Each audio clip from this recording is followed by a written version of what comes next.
I left my notes in my bag. Okay, I'm good. Go ahead. Oh, I'm on. Oh, go. Hey, guess what? First pregame show of the year. I just realized I left all my printed out notes in my bag, which is way over there. But I can call it up on my computer and it's fine. So guess what? Pregame show. Let's start it right now here on DLLS preseason style.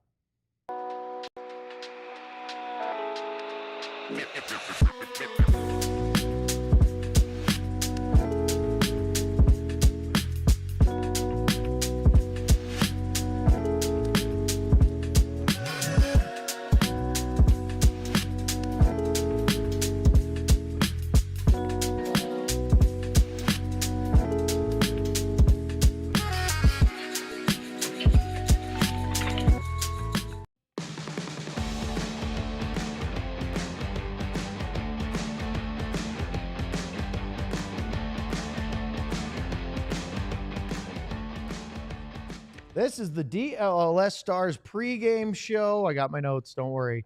As we are ready for the first preseason game of 2025. We'll get into all of that with Luds and Sam and myself. I'm Owen Newkirk. We'll get to it. But first, let's talk to you about two things that we've been talking about regularly here at DLS this month.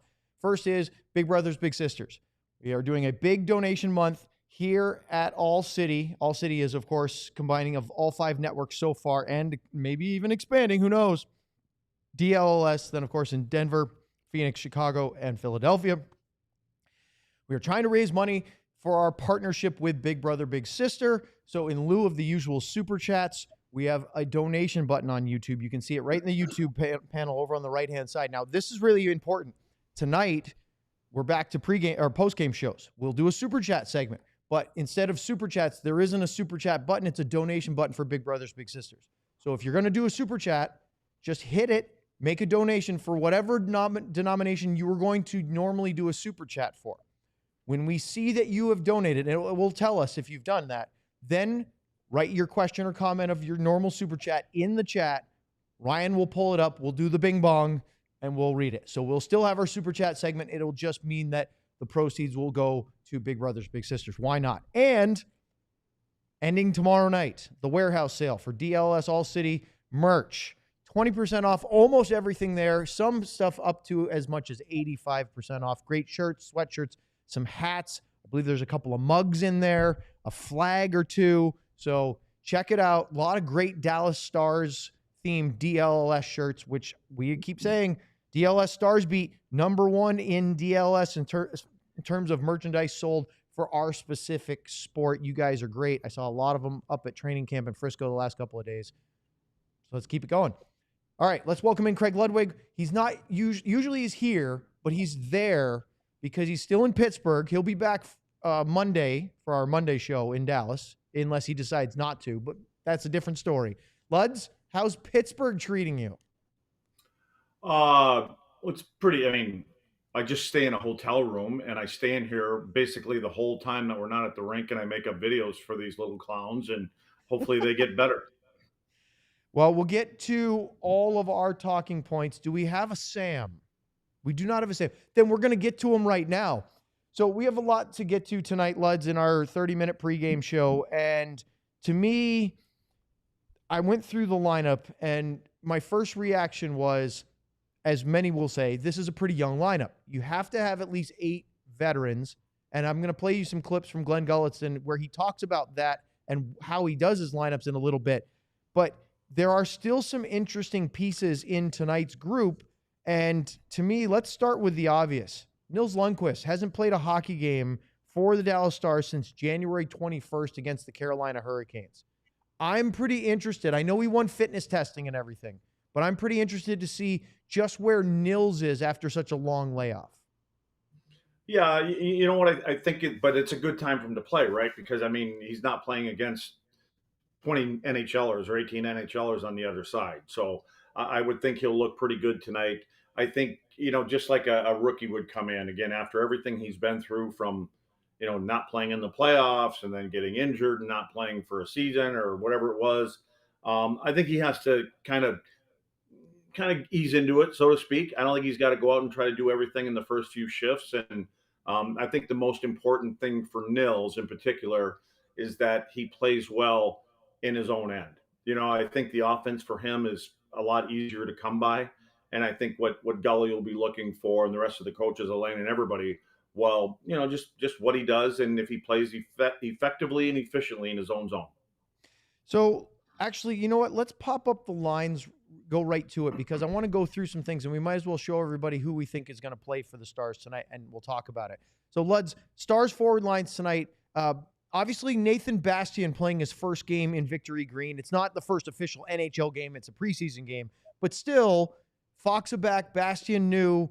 And I'm interested, although I have some thoughts as to why, but I want to ask you first. Why do you think they have Adam Ernie, who's on a PTO, skating with those two rather than Oscar Beck tonight? Oh, I think you're trying to spread them things out. I mean, if you look at the other ones too, like there's NHL guys on that first line. There's NHL guys on the second line. There's Beck is on the third line. So I think they're trying to spread some guys and have some seniority, so to speak, on each line. I don't know if it's going to stay that way. I think Gully is hoping that a couple guys look pretty good and he can move them around a little bit and maybe move them up or maybe put three guys together. So I just think that these kind of games, we know everything's on the table. I'm sure they have a bit of a list that they want to get a couple guys a few more minutes than a couple other guys because they'd like to see what they can do because they want to know if there's somebody that can slide into this lineup, whether it's at the start of the year or at some point if there's an injury early on. My other thought about the Adam Ernie placement is that he's on a PTO, a tryout contract, trying to get a job, whether it's with the Dallas lineup, maybe Texas Stars, maybe with another team. And why not see what you have with him with a couple of NHL regulars? Because you already know what you have with Oscar Beck. Yeah, and I think you're giving him a chance to succeed by playing with a couple guys that are used to it, used to what's going to happen tonight, and especially when we're talking at both ends of the rink. They can. I think I think what it does, it shows that they're giving the kid a chance. We're going to put you with a couple NHL guys. We're not going to put you with a couple of young kids or something like that. That maybe you guys are a little discombobulated out there. So you play with a couple guys that have played in the league for a bit now, especially Radek, and he'll be able to talk you through some situations if you need it. And you looked at that fourth line. Obviously, the second line would be Blackwell, Steele, and Bork.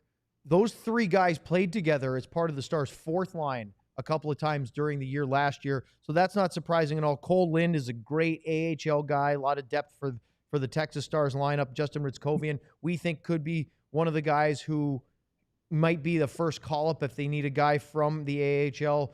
Bastian signing probably blocked Ritzkovian from having a real legit chance to make the NHL lineup out of camp. But Luds, the fourth line is really interesting tonight. Emil Hemming, Stars first-round draft pick, who I did not think showed particularly well at the prospect games against the Red Wings last weekend, but will get another chance to show what he can do on a bigger stage. Arttu Huru, we know what the young Finn can do. We've seen some things in him playing some NHL games last year. And then Antonio Strangis, who is a very distinctive skater, loves to do the 10-2 all the time, but he suffered a pretty nasty upper body injury. He had sternum and collarbone fractures. He had to be immobilized for a while during the season, did come back and play some playoff games, but this is to be a great chance for him to show everybody he's healthy. And, he's been around for a while. He went from being a guy that was really on the fringe to being a pretty legit AHL guy. Now, I know that a lot of times we're at a point where you're going, well, that may not translate to an NHL roster, but these are pretty important games for guys like those three. Yeah. Owen, did you get a chance to see his injury, how it occurred? I did not. I think he got checked into the boards. The way that he skates sometimes can lend to that, because if you get at that 10-2 position, and somebody pushes you from the front or from your chest when you're sideways like that, I'm just wondering if that's how that happened, because I think I told you guys this a long time ago. There was another player that I played with, Alfie Dahlen. And, Alfie was here in Dallas also. And I remember the first time I had practice against him. And when he first got traded when we were in Minnesota, I'm like, what the hell is this? I mean, I played against him a couple other times, but I just found it very simple to play against him because as soon as he goes into that 10-2 thing, I would just take my stick and put it between his legs. And now you can push on his chest, but you got to hold him up. Otherwise, obviously, it's going to be tripping. But you stop somebody's momentum like that. So if a player that wants to play like that all the time, I think he puts himself at times in a vulnerable position because I don't think you have the same kind of balance as you would skating normally. Well, let's look at the defense, Luds, because now we talk about a couple of guys. We mentioned Nils Lundqvist already. We're going to get our first look at Vladislav Kolyachonok, who was part of the Matt Dumba trade during the summer.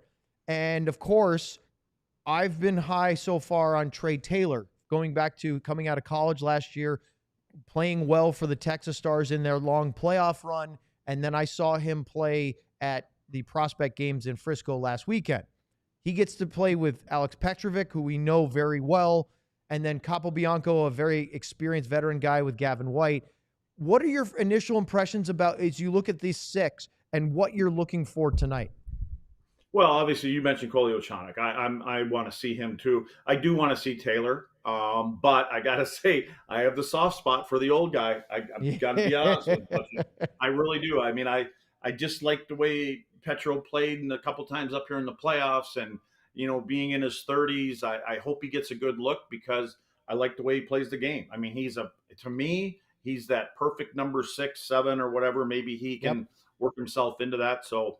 I think this is a good time for him to step up. And all he really has to do, in my opinion, and what I would ask him to do, I would say do exactly what you did in the playoffs. You just because you're playing against maybe some younger players that are trying to make teams for for the Blues and things like that, you don't have to be up and down the ice. Do what you do. Let them know exactly what you bring to this decor. Luds, let's look at the goalies for just a minute. If we put that back up, Ryan, please. We have Remy Poirier, who definitely earned big minutes. He had a tough first half, and Magnus Hellberg really kind of took over early on as the better of the two goalies down in Texas. Poirier turned it on in the second half, had some good playoff performances. Hellberg went and signed in Europe, so it's kind of Poirier's number one job.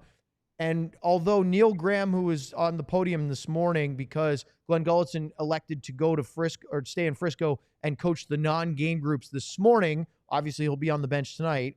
But Neil Graham took the mic, and I don't know if it's because he was a deputy and didn't want to speak out of turn, but we're talking about an NHL preseason game, and Neil Graham declined to say what they were going to do with their goalies. And I'm going, oh, no, if we can't say who's starting in a preseason game, what are we doing? Well, some of the reporters, Sam and Robert and I think Leah, all talked to Poirier, and I believe unofficially he's expected to start, and then Antoine Bibeau will play the third period. We'll see if that happens.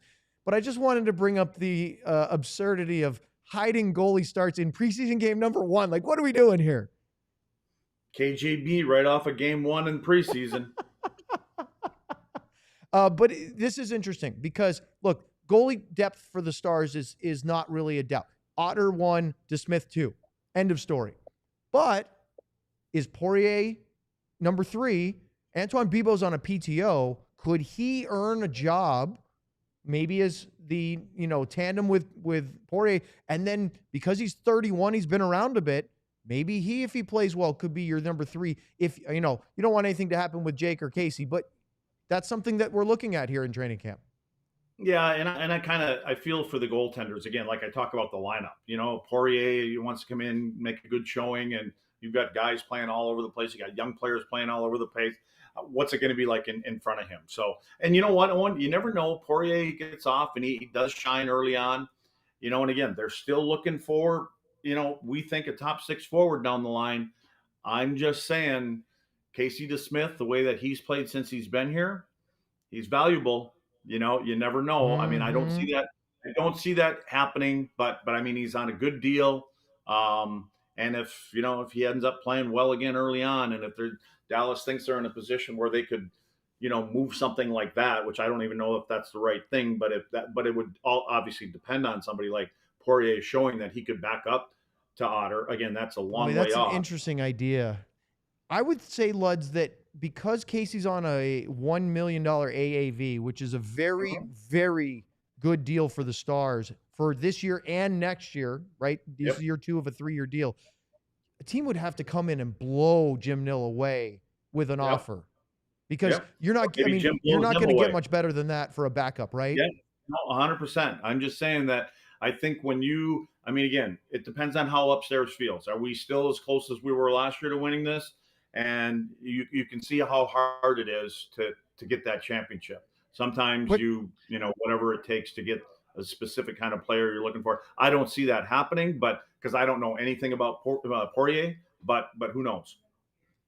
hey, for people watching, don't forget on YouTube right now, go hit that thumbs up button. That helps us out. Hit that like button. That's a big deal because if you thumbs up, YouTube will send it to and get it around and show everybody how fun we're having in the pregame show. One question Matthew threw in, is Taylor a right D? No, he's a left shot. I don't know if he can play comfortably on his offside. I've only seen him play on the left so far. If he was a right, we'd be really excited about a smooth skating right D. Hey, Luds has a comment about this, though. no, not about that. But you made me think of when I saw the lineup that they're going to use tonight. I was a little surprised Maverick wasn't on the left side. That they moved Blackie over to the other side. I don't know. I just thought maybe if that hole is there, we talked about him getting an opportunity if he does play. He talked about liking playing on the offside. I That's thought maybe this interesting. would be an opportunity to actually see how he would play over there. And they have Blackwell playing on his offside instead. That's why yeah. And Blackie plays really well, on the right side. I'm not saying he can't play there, but again, Blackie's not 22 years old, and he's probably. I mean, I think there's more hope for Maverick stepping up and being that point guy and adding to all that, the offense and things that Maverick can do. I would think that would be a good opportunity to see if he can play and what he looks like on the right side or on the left All right, side. we have a bunch of stuff to get to in our second segment here, the pregame show. But first, we have this from Luds. Don't you wait. He's got an ad read next here on DLLS. This really isn't an ad read, right? I mean, it's just more about the merchandise that apparently I'm the only one that's getting stuck talking about it because you guys don't want to anymore. So I do. But here are your up to 85% off the sale, on the sale, and then 20% off the ALLCITY warehouse sale. So you better jump on it quick because you never know how our GM Ben takes those things away. But I will tell you again, the DLLS sweatshirt is bad. It is bad. Well, I can say it. It's badass. So now I still don't know what the little teddy bear is down there on the right-hand corner, but I'm sure somebody does, and that'd be a cool outfit to get too. Knowing Owen, he probably has one of all of these things by now. But anyway, it's a great sale, obviously a great price. And if we sell enough of them, aren't we, Owen? Aren't we near the top as far as DLS and sales or something like that when it comes to merchandise? The DLLS Stars branded shirts have sold way more than any of the other beats here at our company. So you're saying way more than the Cowboys gear? That's right. Or the Mavericks or the Rangers. It's the Stars shirts. That's all because of the people that are scrolling up and down on the right-hand side of the screen there. So my read's over, Owen. Take over. You're up. You are, and there we go. Okay. Well, I am going to tell you about the Supporters Club because we've been talking about it now for a little over a week. And Luds gets confused by the fact that we call it the Supporters Club badge, but it's a little SC logo. And I keep checking in on the chat because Travis is in there. T.O. is in there. We know that Ardell is in there. And boy, I like these bing bong emojis that they're using, the Dirk ones. Look at all the emojis that you can use down in the right corner. Those are available only if you sign up for the Supporters Club. We're talking about true sicko level stuff here. So you have to be a DLS diehard crazy. You don't have to be a diehard to sign up for the Supporters Club through YouTube, but boy, you can have a lot of fun with that. So make sure you do that. You get the badge, special emojis, and we will be doing some exclusive content that only you will get. All right, Luds. I listened to Glenn Gullitson's, because we had a show yesterday. Glenn Gullitson didn't speak until after the third on-ice session, which was, I think, almost by the time we were at segment 4 when he finally took the podium in Frisco. So we had to listen to it later, and I clipped up a few, and I really want to get your reactions and opinions to a couple of these comments that I think pertain not only to tonight's preseason game, but training camp at large. So the first one we're going to talk about is this one about what he's looking for in tonight's game and the other preseason games moving forward. Our roster is pretty set. I just want to see, I'm evaluating where the lines are and who's a fit with who. That will be throughout training camp. In pairings too, I want to evaluate that. Our roster is pretty set. I would like to see the young guys, but as a coach, your biggest evaluation always is how your concepts are being for lack, how your concepts are being adjusted to in a game, right? It's easy to go out here in kind of a controlled atmosphere and they can understand the concept, but when real bullets are flying, you're seeing how your concepts are sticking out there. So that's what, as a coach, you're really looking at, and then you're looking at, for me as a head coach, you're looking at line combinations and who's playing well with who. All right, let's talk about that. The approach he's looking for, because he already knows basically what this opening night roster is going to look like as long as everybody stays healthy. Well, the first thing I think of as soon as he starts off talking is he's probably looking forward to like 30 other coaches or 31 other coaches in the league to next year when there are only, what are there, 4 preseason games or 2 Maximum preseason of games? 4. Yeah. Basically, he knows who the parts are. He's just trying to figure out what parts fit together and what parts fit together and can play within the system that he wants them to play. Because sometimes there's players that can get a little off track in a certain kind of a style or system than the other two. And so he's looking for that chemistry between all 3 of them. And, like we talk a lot of times is you get 2 guys that play well together, and then you get a third guy that complements those 2, that can do some of the grunt work and the corner work and those kind of things. I think you had mentioned it last week about he'd like a little edge on every single line, an edgy kind of player. I mean, we're not going to kind of go back to the 80s kind of player. But I think that you have to, if you want to do that, and I think that's part of why we probably see Jamie Benn up there, up there with on that that top group with Wyatt that he had up there the other day, whether he stays there or not. But again, I think that's what he's trying to go for, is that if we can get that kind of bite on each line. And again, the Corey Perrys, because he saw that last year in Edmonton. He saw. I have a clip for you, Luds. I have a clip for you. This is perfect. I walked myself right into it, didn't I? That's okay. So let's stay on. We'll stay on task. I'll get back to Jamie Benn and Corey Perry because he actually makes this comparison. But you talk about pairings, duos, and how you get your D pairings. So duos up front and the pairings tonight and in preseason. Here's what Gully said about how he's kind of approaching this. It's tough in preseason because you have that 8 veteran rule, right? And not all guys are going to play the 16 games. So after these first game or 2, I like to kind of try to stay with your power play units, can maybe get some action together, especially later in training camp. I try to keep the pairs together that I think are going to play together during training camp. But you're going to see different wingers and certain guys. And then you're going to see different pairings, especially on defense, because you can't play your top pairs all the time, so you got to mix and match, and we have to have 8 vets dressed every game. So Luds, the next one, hold on about how veterans want to play and where they want to play, because that's the next one. But just knowing that there's 6 games and these guys aren't going to play all these games, Gully and his staff do have to kind of mix and match to get some of these other guys in and play, because again, all the NHL guys aren't going to play 6 preseason games.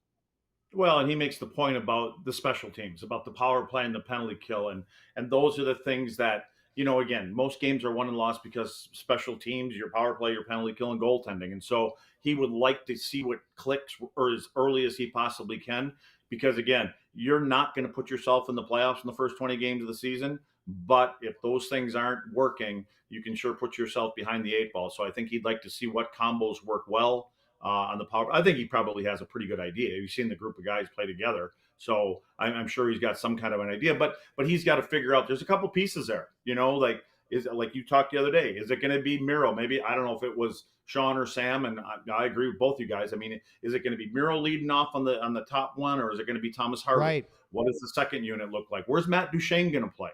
So there's some questions that I have too, and I think that I think the first thing would be, coming from Edmonton where he was, they had a power play that was clicking at, sometimes at 26%. Sometimes there was a year there they were in the 30s. And so they just had the right 5 guys and they played the majority of the power play. Why not?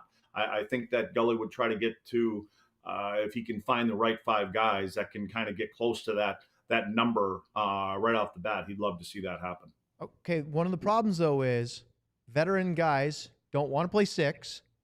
And they don't necessarily want to get on the road. Here's what Gully said about veterans playing only home preseason games this year. Yeah, I think this year is tricky because none of the veteran players want to really play on the road too much. But if you look at, we've got 2 home games and then 3 road games. You're going to play on the road. You just have to. And if you don't play on the road, you're not going to play for 2.5 weeks. And they don't like practicing enough to not play for 2.5 weeks. That's an interesting line, Luds. Nobody wants to practice for 2.5 weeks without a game. So because they played the first 2 and the last of the preseason at home, there's a good stretch of time between those where they're either road preseason games or you're just practicing every day. And guys get tired of practice over and over like that.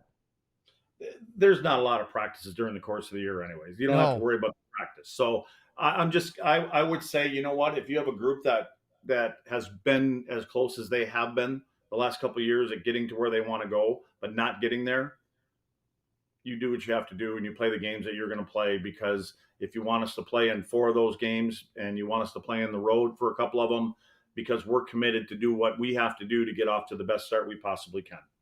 Okay, now let's go back to the Jamie Benn, Corey Perry comparison, because you're not the only one that brought this up. Here's what Glenn Gullitson had to say. He was asked about Jamie Benn playing on what we see as, and he's not playing tonight, but as in the first 2 days of camp, playing on what we conceive of as maybe a top line with Wyatt Johnston in the middle and Mikko Rantanen on the right. And our discussions that we had yesterday with Mike Heika and the day before with Sean was, can he play top line minutes and still be effective at his qualified advanced age? Well, here's what Gully had to say. You know, you look at you have a lot of players in the league that have the same kind of skill set as him. They play tough. They're good along the walls. They're good in front of the net. They got hockey IQ. Those guys are valuable. You know, you guys had a guy, you know, Corey Perry that we had here too. That was here. I believe it was 2000. I might have been a lockout year. I can't remember what year he was here, but he was in Edmonton last year, and those guys can, you know, with that IQ and that sense, they can play. So yeah, Jamie's very valuable to our group, not only in the leadership, but you know, we talk about his leadership all the time, but on the ice, you know, he's a very respected player in the league, and he goes to the net hard. And I know when I ran the power play in Edmonton, you know, you were still pre-scouting that, hey, he's around the net and he can make plays and he's got hands in tight. So, you know, Luds, I hadn't really thought about it in that way before, but that's really interesting because Corey Perry who's now in his early 40s and assisted in the conference final. He goes, everybody keeps calling me old. I feel pretty good. Although he did get hurt in LA in the training captain skate before camp started, which we feel bad for. But that's an interesting concept, to Jamie Benn being more of an effective, simple wall battles, physical net front guy, and not necessarily being asked to be the guy that swoops around and covers a lot of distance. Don't Corey Perry and Jamie Benn score the same way? They score dirty goals. They score goals because they're willing to go to the tough area of the ice, which is in front of the net, when you've got people that are shooting the puck from the point in the 90s and the 100s, and then you've got people that are trying to push you from the back. They're chopping on your legs. I think Jamie has a little bit of an edge over a guy like Corey Perry as far as taking abuse, because Jamie has shown that he's not going to take the abuse, where Corey Perry really hasn't been known to be the guy that'll drop the gloves and, you know, beat people up, unless it's Leon Bischel. But regardless of that, you know, so I just think that and here's the other thing. If Jamie could play 7 of 10 games on that top line, and then you find a way to drop him down to where maybe 2 or 3, you play 3 games up there on that top line, then you mix in somebody else up there, and you can find a way that Jamie finds a certain spot in the schedule, or Gully finds a certain spot in the schedule where maybe he only plays 12 minutes a night. He doesn't sit out, but he only plays 12 minutes a night. But then he's going right back to that spot, and you find little pockets during the season where you can get a little bit of rest for some of the elder guys. All right, Luds, I want you to take a quick look at the St. Louis Blues lineup tonight. Here's their forward group of what they're going to trot out. Some familiar names, obviously Dylan Holloway. Then their fourth line guys like Toropchenko and Walker, who actually played with Radek Faksa last year in St. Louis. Faksa was the center with Walker on the right. Matthew Pekka, interesting to see him, a young guy. A couple others, Justin Carbonneau up on the right side. He was a draft pick this year in the draft. And then the defense for the Blues, again, just other than Philip Broberg, their top 4 staying home, their top 6 staying home, and Dylan Holloway. and a lot of young guys, but they are bringing Jordan Binnington to play the first game, Luds, and I thought that was kind of interesting. Yeah, I did too, but I think Bennington probably wants to play. He's one of those kind of guys, and Army wants him to probably, along with the coaching staff and Monty, wants to get off to a good start. A win is a win, regardless when it is. And if they're looking across at Dallas's lineup and they don't think that they have, all out of their stud in the lineup, they'll take that. But it's interesting to me because Bastian for the Dallas Stars is a right winger. That Torpachenko for the St. Louis Blues is a left winger. I got a funny feeling they're going to run into each other a couple times tonight. Ooh, keep an eye out for some Is welcomes. there not a better place for someone that gets traded to a team like the Dallas Stars to introduce yourself to the fans? I have one last thing for you, Luds. So Sam was watching the warm-up, and he tweeted out a couple of tweaks. Ryan, pop up the forward group again for the Stars if you could. Maverick Bourque not playing right wing, Luds. This is what we thought for morning skate. Bourque is actually playing center on that line with Steele on the left and Blackwell on the right. Does that make more sense to you? Way more sense. Way more sense. So, and then again, you put Blackie in a spot where he's accustomed to playing, right? Yep. Steele's a lefty that he plays up and down the walls. We talked about Steele possibly playing up in that, on that top six on that left wing side if they need to. So maybe it's a bit of an audition for him also, to see what he can do up there, what he can create. I think we know what he can do. Can he create a little bit up there? Can he put some points up and have something to do with pucks going into the net? Because if you're going to be in the top six, that's going to be part of your job. Relatively different than what he would do on the, fourth line or third line, where you're just trying to make sure the momentum stays in your favor. And you're kind of going out there at times to get the other guys, the top six, top seven guys, a little bit of a rest. And you're not concerned about those guys going up there and playing in their own zone because they play well. And then he's also going to chew up a lot of minutes probably on the PK this year. Should be fun to see what happens. This is one of the few games where Luds is remote, which means that even though this is the first one for our new producer Ryan to do as a pre and post game, he will. This is a rare one where he won't be sitting up in the lounge next to Luds watching the whole game. So we'll have to wait until Tuesday before you guys get to sit on the couch and go over screen grabs and have a lot of fun. I bet you there'll be a text message or two between you two during the game tonight. So, Luds, hope you have no technological issues watching the game, and we'll talk to you for the post-game show. Ryan's my new bartender this year. There it is. Everybody, thanks for joining us. For Ryan, for Luds, and for Sam, who couldn't get connected, but we'll get him for post-game. He's over at the AAC. I'm Owen. We'll see you after tonight's preseason game. Thanks for watching here on DLLS. We all silly like the mayor.